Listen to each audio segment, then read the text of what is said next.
வி.எஸ். பாபு. தமிழக அரசியல் வரலாற்றில் 2026 சட்டமன்ற தேர்தல் ஒரு புதிய அத்தியாயத்தை எழுத காத்திருக்கிறது. குறிப்பாக சென்னை கொளத்தூர் தொகுதியில் தமிழ்நாட்டின் முதல்வரும் திமுக தலைவருமான ஸ்டாலினை அவரது சொந்த கோட்டையான கொளத்தூரில் எதிர்த்து போட்டியிட விஜயின் தமிழக வெற்றிக் கழகம் ஒரு மூத்த அரசியல்வாதியை களம் இறக்கியிருக்கிறது. அந்த அரசியல்வாதியின் பெயர் வி.எஸ். பாபு. வி.எஸ். பாபு நேற்று பெய்த மழையில் முளைத்த காளான் அல்ல.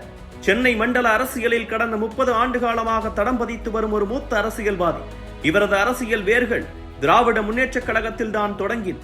90களில் வடசென்னையின் திமுக முகங்களில் ஒருவராக திகழ்ந்தவர். பகுதி செயலாளர், மாவட்ட பொறுப்பாளர் என படிப்படியாக உயர்ந்தவர்.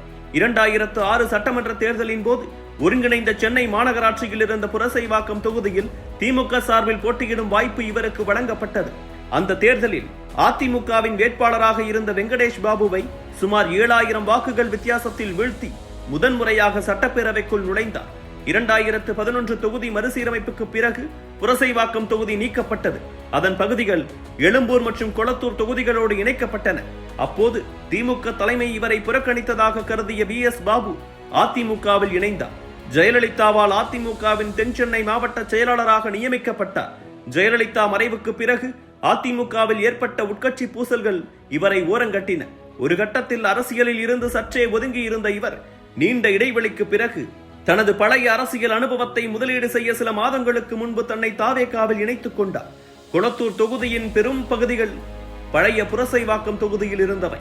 அங்குள்ள மூத்த வாக்காளர்களுக்கு வி.எஸ். பாபுவின் முகம் மிகவும் பரிச்சயம். சட்டமன்ற உறுப்பினராகவும் மாவட்ட செயலாளராகவும் இருந்தவருக்கு தேர்தல் நேரத்தில் பூத் கமிட்டிகளை எப்படி கையாள்வது, வாக்குகளை எப்படி திரட்டுவது என்பது அத்துப்படி. தாவேகா போன்ற ஒரு புதிய கட்சிக்கு இத்தகைய அனுபவம் வாய்ந்த நபரின் வழிகாட்டுதல் மிக அவசியமானதாக பார்க்கப்படுகிறது. பாபுவின் அனுபவத்தோடு விஜயின் மீதான இளைஞர்களின் ஈர்ப்பு இணையும் போது அது தாவேகாவுக்கு சாதகமாக அமையும் என்று கருதப்படுகிறது. கொளத்தூர் தொகுதியில் உள்ள முதல் முறை வாக்காளர்கள் மற்றும் இளைஞர்களின் வாக்குகளை கவர்வதில் வி.எஸ். பாபுவுக்கு பெரிய சிரமம் இருக்காது என அரசியல் நோக்கர்கள் கூறுகின்றனர். இவர் ஒரு முன்னாள் கான்ட்ராக்டராகவும் இருந்தவர் என்பதால் தொகுதியின் உட்கட்டமைப்பு மற்றும் திட்ட பணிகளில் நடக்கும் முறைகேடுகளை தனது பிரச்சாரத்தில் ஒரு முக்கிய ஆயுதமாக பயன்படுத்துவார் என்றும் எதிர்பார்க்கப்படுகிறது. வி.எஸ். பாபுவின் முன்னால் இருக்கக்கூடிய மிகப்பெரிய சவால் என்றால் அவர் எதிர்த்து நிற்கும் வேட்பாளர் தான். மு.க. ஸ்டாலின் சாதாரண ஒரு வேட்பாளர் அல்ல. அவர் தமிழ்நாட்டின் முதலமைச்சர்.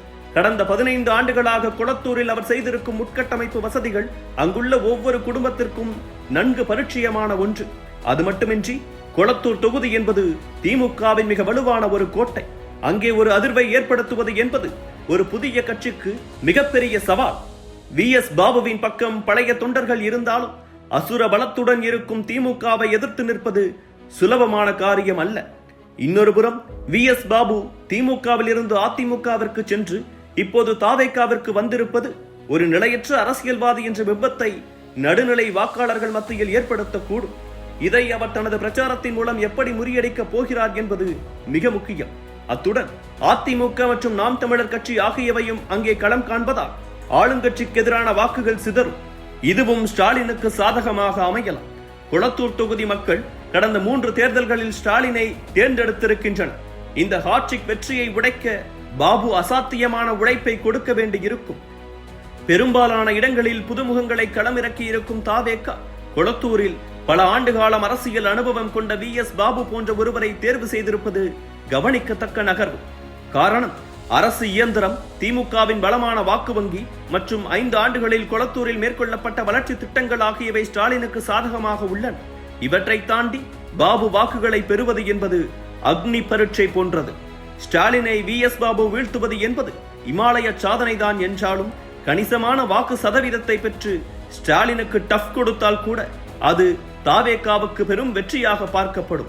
வி.எஸ். பாபுவின் அனுபவமும் இளைஞர்கள் மத்தியில் விஜயின் எழுச்சியும் சேர்ந்து முதலமைச்சரின் கோட்டையில் விரிசலை ஏற்படுத்துமா என்பது மே மாதம் தேர்தல் முடிவுகளில் தெரிந்துவிடும்.